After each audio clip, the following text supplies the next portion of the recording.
Gracias, y ese es el espacio y el reconocimiento que de verdad es importante hacer en estos escenarios, y casi siempre aprovecho para hacerlo, y es que efectivamente estamos en un mundo donde, si ustedes miran alrededor, nunca somos más del 10% las mujeres en ingeniería, 10-15%. De hecho, y Omar se nos escapó, ha sido difícil completar la CREC porque no hay quórum femenino. Estuve en la oportunidad de estar en este paso como encargada y no encartada de la comisión, también como experta comisionada, pero pues desafortunadamente en estos procesos que siguen estando nombramientos en encargo, pues yo ya decidí retirarme un poco del gobierno, y hoy estoy representando el gremio de las energías renovables y el agua, especialmente de las PCHs. Y quiero contarles un poco, y hoy vamos a hablar de este tema, casi que cerrando es un escenario especial. Yo me voy a mover un poco para que ustedes están un poco aburridos, yo sé que no pueden mover el cuerpo, pero aunque sea que puedan mover los ojos, eso ya le va quitando a uno carga de aburrimiento. Ya son las 5 de la tarde y me acordé que voy a poner también mi cronómetro acá para que no me pase el tiempo, porque seguro que todos quieren escuchar el panel, porque habrá muchas preguntas. Entonces, parte de las cosas que vamos a abordar acá arrancan con eso. Entonces, hoy quise hablar un poco de PCHs para la transición energética, potencial y realidades. A lo largo, digamos que me parece como muy afín cómo han sucedido las intervenciones. Empezamos como por todo ese detalle y ese análisis de cómo desarrollamos la ingeniería. Posteriormente empezamos a ver la participación de algunos desarrolladores de proyectos y cómo esto se va volviendo realidad, y hoy yo les vengo a hablar un poco de todo, de cómo todo eso se materializa en la ejecución de proyectos, y hoy en un escenario tan importante como es la transición energética. Por favor, siguiente. Ustedes la controlan, ¿cierto? ¿O yo? Acá está esto. Espérate, yo aprendo a manejarlo. Siguiente y anterior. Listo. Necesidades de cambio por la transición energética. Tenemos las potencialidades, qué nos mueve, qué es lo que tenemos, y las realidades es cuáles son las señales en las que eso los materializamos. Voy a entrar en detalle para hacer muy rápido. Afortunadamente varias de las charlas antes casi que copiaron la misma información y entonces tenemos los mismos datos, pero hoy los voy a presentar, voy a tratar de presentarlos de una manera diferente para que podamos no aburrirnos. Potencial. El recurso está en nuestras manos. ¿Qué tenemos? Efectivamente, mencionó Andrix, creo, estuvo hablando de cómo se ha venido desarrollando. Yo tomé la foto y la corté en 1999 porque ahí digamos que uno ve una dinámica diferente de la que ocurre después. La primera planta, 1925, que está en operación. Hoy operamos con esa planta, ¿cierto? Por supuesto tendrá que haberle hecho overhaul, por supuesto tendrá que tener mantenimientos, pero si hablamos de sostenibilidad, si hablamos de residuos, si hablamos de economía circular, pues las PCH nos están mostrando un ejemplo. Ya vamos a cumplir 100 años, ¿sí? Entonces es importante contar con esos recursos. Y vemos que inicia efectivamente todo un desarrollo de proyectos hidroeléctricos, pero quiero hacer énfasis un poco en este proyecto grande que ustedes ven acá, uno de los primeros grandes que existe. Es una planta de 135 megavatios, filo de agua, qué chévere, pero es que estábamos hablando de PCHs de 20. Bueno, vamos a hablar un poco más adelante, y esos son los abrebocas. Nuevamente Omar se nos escapó, pero espero que le tengan ahí los datos, porque son de los temas que a nosotros nos preguntan. Allá atrás está, solo que está escondido. Yo creo que compartimos muchas cosas, Omar, en las inquietudes que tenemos hoy acá. Por supuesto el mundo cambia, en algún momento se tomaron unas decisiones, pero fíjense que ahí estamos encontrando proyectos con un gran potencial hidroenergético, 135 megavatios filo de agua, de esos hoy ya pocos vemos. Logramos llegar 388 megavatios, más o menos 48 PCHs a 1999, un boom importante en cantidad de unidades que se generaron. Obviamente posterior a lo que fue el apagón, eso nos asustó, entonces corrimos a hacer PCHs, que eran herramientas que teníamos de corto plazo. Cuando entra la primera central térmica, 1963, con la información que está depositada en fechas de puesta en operación de las plantas operativas en XM, el primero con embalse en 1966, eólica en 2004, Gepirache, y la única que ha entrado hasta el momento, y solar, la primera, un autogenerador. Por ahí vimos las señales que se dieron precisamente para esta autogeneración, la primera solar en el 2017, y si no estoy mal, de Celsia, que está por aquí, innovador en estos temas. Bien, ahora, si hablamos del hipotético, ¿qué nos dijo la UPO en el 2015? Teníamos un potencial casi de 54 gigavatios, es decir, casi 3 veces lo que tenemos hoy en capacidad instalada, solo en plantas PCHs y filo de agua. Ya lo mencionó también alguien en alguna de las presentaciones, cómo está repartida ese potencial en las diferentes cuencas.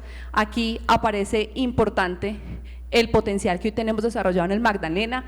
El Pacífico, el mismo estudio de la UPME menciona que para hacer este análisis, pues obviamente contó con información meteorológica, y en el Pacífico desafortunadamente no tenemos mucho, pues tenemos estaciones que no están operando. Entonces esto depende mucho del insumo de la fuente de información. Pero todos los que operamos y digamos que estamos en el mundo real, sabemos que este potencial en el Pacífico es muchísimo más grande que eso. La cantidad de aguas de río que hay por allá es impresionante.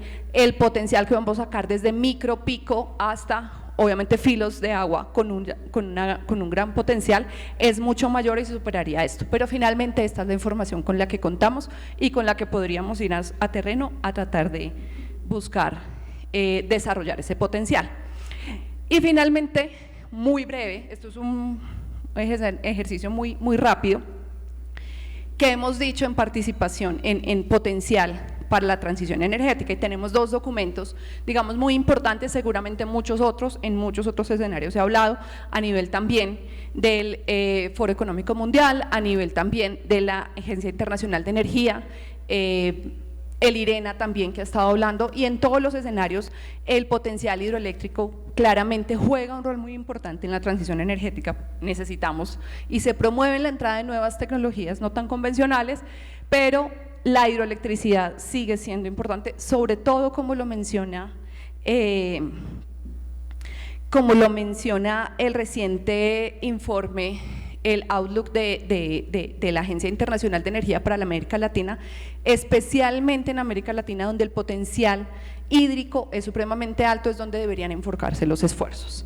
Y aquí lo vemos, a la izquierda tenemos, perdón que no alcancé o no se alcanza a ver la fuente, a la izquierda tenemos los resultados de uno de los escenarios de transición, el estudio que hizo el CRE para en el año 2022 y publicó en el 2023, donde hace diferentes escenarios de transición energética y para el potencial de generación. Si ustedes ven, el potencial hoy efectivamente hidráulico es bastante alto en los diferentes escenarios.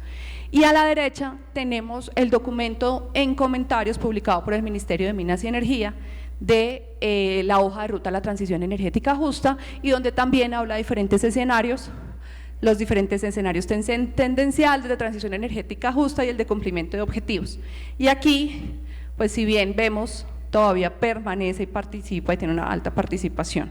De hecho, alguien mencionaba comunidades energéticas en este documento, habla aquellas PCHs que pueden ser de desarrollo potencial por comunidades energéticas, entonces algo que también hay que trabajar y darle enfoque, una barrida supremamente rápida para lo que son las PCHs.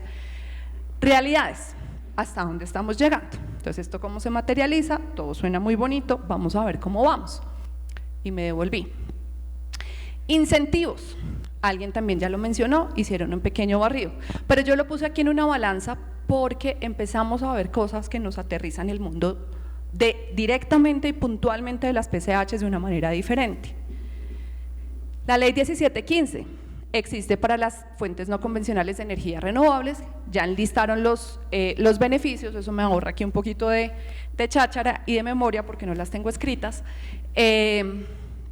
pero si vemos hay una diferenciación importante que se logra en esos aprovechamientos, perdón, en esa definición, y es que existía, y lo mencionó Andrés en su presentación, antes se tenía un límite hasta 20 megavatios. Ese límite, y eso vuelvo a tomar la importancia de la primera slide donde hablé que había PCHs o había unas plantas filo de agua de 135 y que se desarrollaron en ese nivel. Y es que en algún momento, para organizar el mercado de energía mayorista, se habló del despacho. Y en el despacho, cómo organizo las plantas y a quiénes les exijo ciertos temas a nivel operativo. Y en el despacho se definió como un valor de acuerdo a la cantidad de plantas que había menores o de ese nivel. En el mercado dijo, listo, esas plantas las dejamos con unas condiciones operativas diferentes. Años después, casi 10 años después, 12 años después, establecemos unos mecanismos con los cuales se dan incentivos para participar y realizar expansión en el país, el muy conocido cargo por confiabilidad. Y en ese cargo por confiabilidad se estableció cómo vamos a repartir el costo de ese cargo por confiabilidad entre las plantas que nos van a estar entregando energía firme diariamente, aquellas que participan con una obligación en las subastas del cargo por confiabilidad y aquellas que entregan energía diariamente. Y ese mismo límite, dijimos donde, pues en ese momento se estableció y dijo, lo vamos a hacer, la liquidación para las plantas menores de manera diferencial. Y ahí es donde el mundo se nos empieza a cruzar, porque efectivamente, adicional al despacho centralizado con unas condiciones operativas que limitó las PCHs a 20 megavatios, pues empieza a existir una señal de precio a partir de esos mismos 20 megavatios en los cuales si mi condición de tamaño cambia y empiezo a hacer plantas por encima de, hoy mágicamente la mayoría son de 19.9999 y no de 20, ni de 21, ni de 22, ni de 50, ni de 70, ni lo que me dé el recurso hídrico en el aprovechamiento puntual, pues empiezo a ser partícipe de la liquidación del cargo por confiabilidad. Y eso tiene unos escenarios que ya más adelante los vamos a mostrar, en los cuales no es eficiente dependiendo del ANFIC de ciertas plantas. Y para sumarle a esto, entonces, avanzamos en el tema de apoyo a las FENECER y en el Plan Nacional de Desarrollo del actual gobierno se amplía ese nivel de considerar cómo fenecer las plantas que van de 20 hasta 50 megavatios. Eso apoyado un poquito en cómo se ve la tendencia en algunos otros países de cuál es el tamaño que se considera una PCH. Pero esta discusión, y alguien lo decía, ¿qué es una planta no despacho? Perdón, ¿qué es una PCH? ¿Hasta qué nivel entiendo yo por PCH? Pues en el mundo encontramos una literatura que va desde los 5 megavatios hasta 50, que encontramos, por ejemplo, en China y ahora en Colombia y en algunos otros países. Pero del otro lado tenemos también pues la 1715 que les aplica a los solares, que no tienen un nivel de potencia que los limite, es decir, todo solar es fenecer. Nosotros no todo recurso de aprovechamiento hidroeléctrico es fenecer, solo hasta 50, porque el que tiene 51, no, tú ya no eres renovable, no convencional. ¿Por qué? Porque pues, hay que ponerle límites a las cosas. Segundo, el Plan Nacional de Desarrollo 2018 y el del 2022 crearon unas transferencias, digámoslo así, asimétricas. Entonces, toda PCH paga la ley, paga, digamos, unos transferencias por recursos del uso del agua que están en el 6% de su generación. En renovables no convencionales tipo solar y tipo eólica, ese porcentaje quedó del 3%. Y en el Plan Nacional de Desarrollo, en el 2022, se amplió al 6%, pero después de cierto tiempo. Entonces, por cada megavatio que genere un PCH hidroeléctrico renovable, va a tener que pagar 6% a las corporaciones autónomas y a los municipios, 3 y 3, suma 6, mientras que un renovable que tiene unos costos diferentes, no va a incluir en ese costo en dónde va, en la generación. Son temas que empiezan a afectar la competencia en el mercado. Y finalmente, el decreto 1076, ahí perdón, me quedó un error, y lo estaba validando ahora, que estaba verificando en la presentación, y es que hay un licenciamiento diferencial también. Todas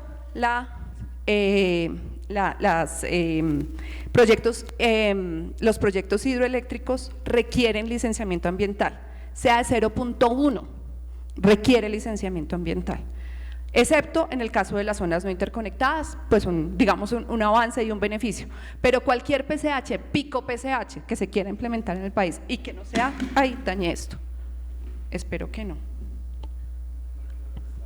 Menos mal, ya. Todo PCH tiene que realizar un licenciamiento y eso tiene unos costos y obviamente el costo de una licencia ambiental por megavatio, el costo tiene unas economías de escala. Entonces para picos, para PCHs muy pequeñas, por debajo de 5 es el costo que requiere el licenciamiento ambiental, hace que el proyecto sea totalmente inviable. Entonces empezamos a tener ahí dificultades. Ojo que solares y eólicas no tienen que hacer licenciamiento ambiental. ¿Listo? Entonces empezamos a ver como, venga, si somos verdes, somos súper queridos, pero como no estamos en la misma balanza. Bien, ¿cómo vamos? Pero las señales del mercado como que tampoco nos están ayudando. Y entonces aquí una alerta, ya lo hemos conversado en algunos escenarios con la CREC y seguramente lo tendremos que seguir conversando. Vamos a sumar ahí 3 elementos que digamos que están llevando un bajo desarrollo en las PCHs. Contratos PLG, ¿qué son contratos PLG? Son contratos pague lo generado. Una resolución estableció que no se pueden tener contratos pague lo generado para atender la demanda regulada. Eso es, en energía, casi el 50% de la energía que se transa en este país. Es decir, si voy a salir a buscar un contrato que me habilite la generación y el proyecto y que pueda llevar a la banca para que efectivamente pueda desarrollar el proyecto, pues tengo el 50% del mercado restringido. Eso es una dificultad. Claro, en algún momento salió porque efectivamente estos proyectos pague lo generado no son una cobertura del todo, pero estos proyectos son pague lo generado porque como lo hemos hablado y como los conocen ya varios de los que están acá, no hay posibilidad de administrar un recurso, el recurso sigue. Esa es la característica principal de estos proyectos filo de agua. Podrán tener de pronto algún manejo en materia de horas, las nuevas tendencias y de pronto la señal de un mercado integrado podría llevarnos a pensar en algún tipo de manejo un poco más allá de 24 horas, pero realmente si empezamos a tener sistemas de almacenamiento que empiecen a superar eso, pues ya no nos estamos pareciendo tanto a una pequeña central o a un aprovechamiento del río, digamos a filo de río, que empieza a tener unas condiciones diferentes. Entonces, hablando específicamente de pequeños centrales hidroeléctricas y aprovechamientos hidroenergéticos, pues ya es otro tipo de proyectos. Esa restricción, efectivamente, pues lo que hace es limitar la capacidad. ¿Y qué está pasando? Niño pasado, efectivamente se habilitaron que en emergencia, por favor, usted entregue toda la energía que tenga, y en este niño acabamos de sacar una medida en la que efectivamente también están diciendo, por favor, todos los PLG, los necesitamos esa energía, es decir, esa energía sí sirve, la energía de las PCHs sí sirve y sirve inclusive en los momentos críticos. Tanto es así que la participación en el niño 2015-2016 fue del 6%, 3.453 gigavatios en lo que fue 2015, falta contar lo que fue 2016, y en lo que llevamos del 2023 y 2024 estamos aportando el 4%, 8.3 gigavatios hora día. Entonces, realmente es una energía que es menos la energía que está expuesta a bolsa, es más la energía que está entrando directamente al despacho de los usuarios. Segundo, conexión compartida. Tenemos una cuenca donde se desarrollan los proyectos de acuerdo a donde sea más fácil hacer cada uno de estos proyectos. No puedo agregar el proyecto porque efectivamente va a tener que tener o un mayor impacto ambiental o voy a tener un problema en el licenciamiento o va a tener un problema en operativo. Generalmente son varios proyectos los que hacen el aprovechamiento del mismo recurso hídrico. Ya vimos que por alguna condición regulatoria ese aprovechamiento se limita a 19.9, supongamos que eliminamos ese valor, tenemos otra problemática. Cada uno de esos proyectos, pudiendo estar relativamente cerca, tiene que hacer una línea de conexión directamente hasta el punto de la subestación. Esto es ineficiencia de licenciamiento ambiental, de espacio de servidumbres, mayor impacto ambiental porque obviamente tengo que pasar por otro corredor, estoy impactando ambientalmente más la región. Y finalmente llego al punto de conexión porque no se pueden hacer conexiones compartidas para plantas no despachadas centralmente. Para aquellos recursos que sí no son despachados centralmente, sí se pueden hacer conexiones compartidas. Bueno, ahí vamos. Y finalmente, desde hace ya unos 5 o 6 años, ha venido discutiéndose ese despacho operativo que les mencioné que nace, digamos, cuando nacen las reglas del mercado por allá en el 94. Y en ese escenario, como se mezcló el tema operativo con el tema de liquidación, entonces entramos en un escenario perfecto. Entramos en un escenario supremamente desfavorable, porque vamos a entrar con unos problemas de impacto en la participación del CERE, y creo que sí lo dañé porque ya no funciona. Impacto en la participación del CERE, debido a la ENFIC, que está calculada más o menos para plantas no despachadas centralmente cerca del 35% para hidros, y esto implica una reducción de 6.000 millones de pesos en la liquidación que reciben los agentes al año. Esto efectivamente cambia totalmente el EBITDA, la tasa interna de retorno y la sostenibilidad del proyecto. Es decir, estos proyectos no van a ser viables con esa condición. Eso no se ha materializado, pero es una señal que ya empieza a recibir la industria y que efectivamente frena la inversión. ¿Todo eso en qué resulta? Una reducción en el desarrollo de proyectos. Pero aquí vamos a ver cómo estamos de bien en PCHs. Esto tampoco está tan mal. Estos son los proyectos fase 2, fase 3 y fase 1, perdón, me lo salté, pero es que ese es el más esperanzador y el menos realizable. Sin embargo, esto es más o menos entre el 5 en cada una de las fases, entre el 7 y el 4% de todos los proyectos que se encuentran registrados en fase 1, fase 2, fase 3 en la UPE. Es decir, somos el 5% del interés, cuando somos el potencial más alto en hidroeléctricas que tiene el país. Entonces, no sé, a mí las cosas no me están hablando tan bien. La nueva generación, aquí ya empiezo a partir desde el 2000, agregando las 48 plantas que tenemos. Sí, claro, esto ya me pitó. Voy a hacerlo muy rápido y no me puedo saltar la última porque es de donde vengo y porque estamos acá. Y finalmente, en esta nueva generación, quiero hacer un resalto. ¿Qué ha pasado con las subastas del cargo por confiabilidad? Tenemos la subasta del 2008, 46 gigavatios hora día asignados para plantas hídricas y una menor participación, el 50% en térmicas.